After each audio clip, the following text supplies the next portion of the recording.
E aí, pessoal, tudo bem? Nesta segunda-feira, o Tribunal Arbitral do Esporte reverteu a decisão da UEFA de punir o Manchester City por violação às regras do fair play financeiro. O Manchester City estava punido por 2 temporadas sem poder jogar competições continentais e ainda recebeu uma multa de 30 milhões de euros por não colaborar com as investigações. O Tribunal Arbitral do Esporte, o TAS, decidiu acabar com a suspensão do Manchester City. Então Manchester City poderá jogar a próxima temporada da Champions League e ainda reduziu a multa de 30 milhões para 10 milhões. E daí, bom, significa que o Manchester City vai jogar a próxima Champions League, né? Está em condição ali para conseguir a vaga. Significa também que muita gente agora está botando em dúvida a legitimidade de todo o processo do fair play financeiro, se ele é válido ou não. Além disso, o Guardiola até deu entrevista nessa segunda-feira dizendo que agora a UEFA deve um pedido de desculpas ao Manchester City porque o Manchester City não fez nada. Bom, pegando essa parte do Guardiola, começando pelo fim, o Guardiola dá um miguezinho aí, né? Ele é um gênio aí em várias questões do futebol, mas nessa daí ele deu um migué. Porque assim, a decisão do TAS não diz que o Manchester City foi inocente. A decisão do TAS, inclusive, em trechos dela, deixa claro que o Manchester City provavelmente foi realmente culpado de cometer infrações. Só que boa parte delas ocorreram em 2014, ou seja, faz 6 anos. E pelas próprias regras do fair play financeiro, a punição tem que vir em 5. Então, não pode punir o Manchester City por algo que aconteceu em 2014. Então ali já, por mais que claramente ou sabidamente, comprovadamente tenha acontecido, não pode punir, já prescreveu. O que veio depois, o Manchester City conseguiu encontrar questões técnicas ali no processo da UEFA para colocar em dúvida todo o processo de investigação e de tomada de decisão da UEFA, e acabou conseguindo reverter a decisão. Mas não significa que o Manchester City seja inocente, tá? E nem o Paris Saint-Germain.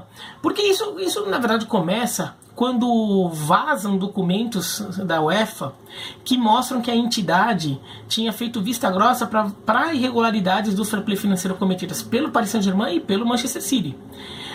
A UEFA aí recebeu uma avalanche de críticas, óbvio, né? E daí a UEFA tenta meio que tentar mudar um pouco a imagem lá, chegou e pegou pesado. Ela não conseguiu punir o Paris Saint-Germain por questões técnicas de processo ali, mas conseguiu punir ou justificar uma punição ao Manchester City. Então a própria posição da UEFA como controladora de toda essa questão foi colocada em dúvida, né? A isenção da UEFA no caso. Agora, o que isso diz sobre toda a questão do fair play financeiro, né? As pessoas entendem um pouco mal o que é o fair play financeiro. As pessoas acham que fair play financeiro, aqui no Brasil as pessoas acham muito isso, é uma regra para tornar o esporte mais equilibrado economicamente. E não tem nada a ver com isso. Inclusive a maior crítica ao fair play financeiro é o contrário. É de que ele incentiva a diferença financeira, porque ela faz com que um grande sempre seja grande e um pequeno sempre seja pequeno. Por quê? Ela diz que um time só pode gastar o dinheiro considerando o que ele conseguiu faturar no ano anterior. Não pode ter injeção de dinheiro injustificada. E uma ferramenta que o Paris Saint-Germain, o Manchester City e alguns outros clubes usariam quando um dono compra e quer meter muita grana naquele time, é que esse dono vai lá, compra o patrocínio e coloca como valor do patrocínio algo irreal.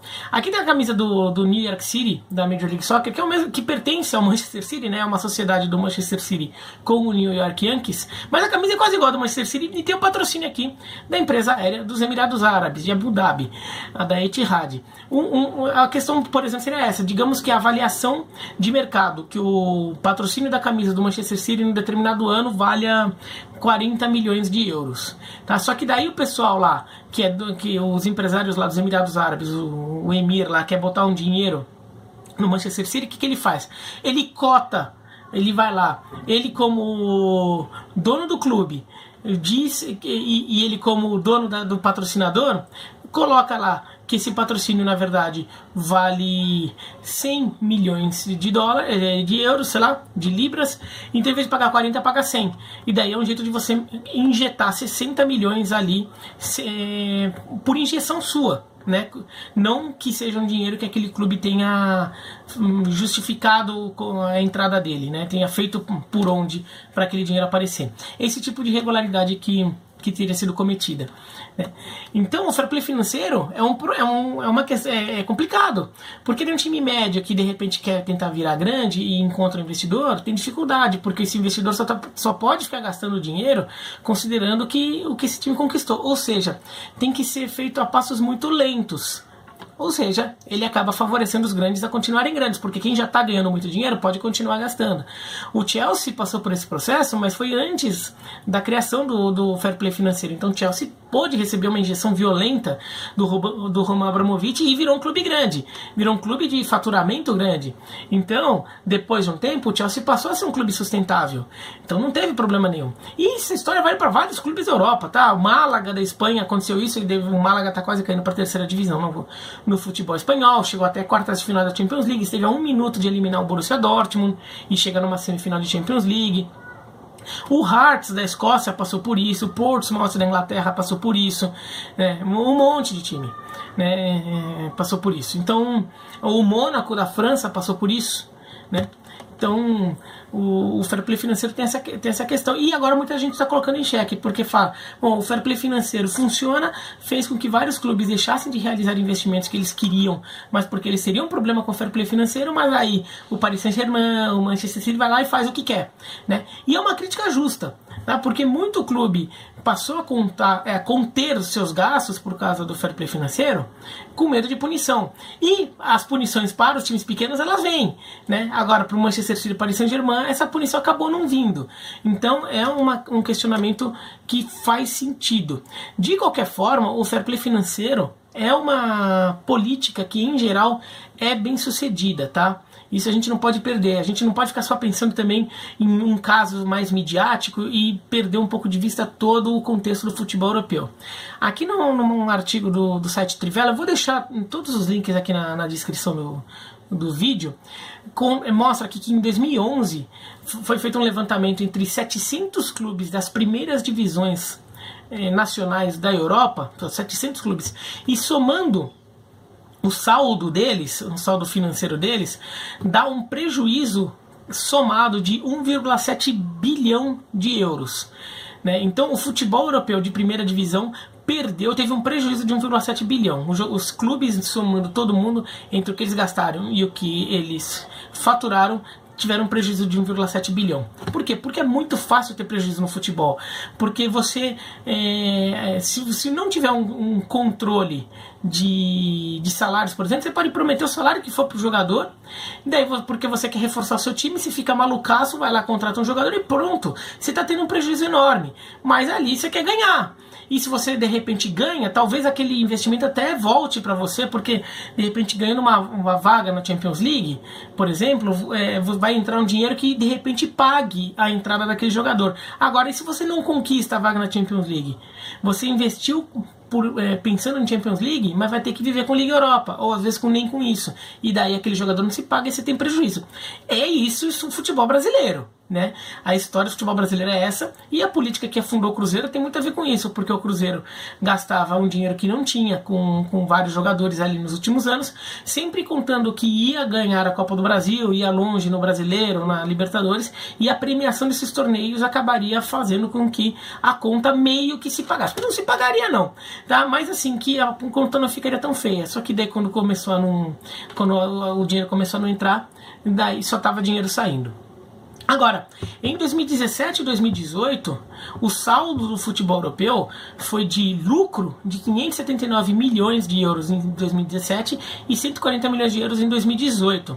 Ou seja, uma indústria, um setor da economia que estava tendo prejuízo de 1,7 bilhão de euros na Europa, começou a ter lucro na casa de centenas de milhões de euros.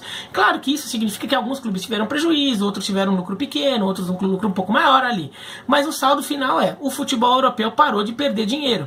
E o futebol futebol parando de perder dinheiro? É um futebol que para de ter clube falindo, ou clube tendo que passar por uma liquidação total e acaba despencando divisões ali porque ficou subitamente sem dinheiro, com muitas dívidas, e até um esporte que você pode considerar que tem mais chance de ser mais limpo, porque tem menos gente ali com problemas financeiros graves. Então a política do fair play financeiro, ela é interessante. Agora, o futebol europeu vai ter que encontrar soluções para isso, né? Para que as punições ocorram de verdade, para que eles sejam justos, e eu acho que merece sim uma reflexão na questão do fair play financeiro, forçar uma criação de castas no futebol.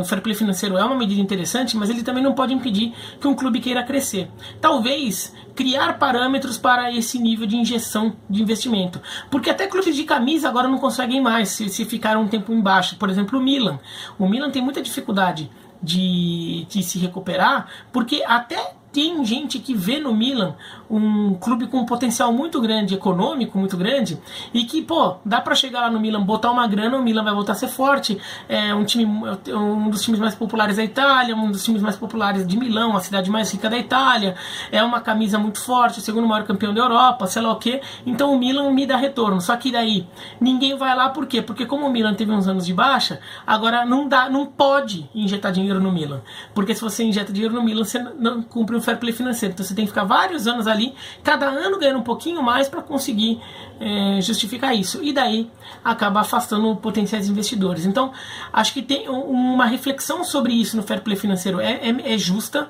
e uma questão ali que tá ficando com cara de que é uma lei que só vale para time pequeno e time médio, não vale para time grande. E isso é uma coisa que é muito perigosa ali, porque daí pode um monte de time começar a fazer o que bem entender para se manter no topo, tudo, e no final das contas, lá na frente isso pode estourar em algum momento aí, quando um desses investidores resolver ficar de saco cheio e ir embora, vai saber o que vai sobrar no time, né? Que foi o que aconteceu no caso do Málaga. Isso vale para futebol brasileiro também. O pessoal que fica falando fair play financeiro, a CBF fez já um projeto de fair play financeiro, tá?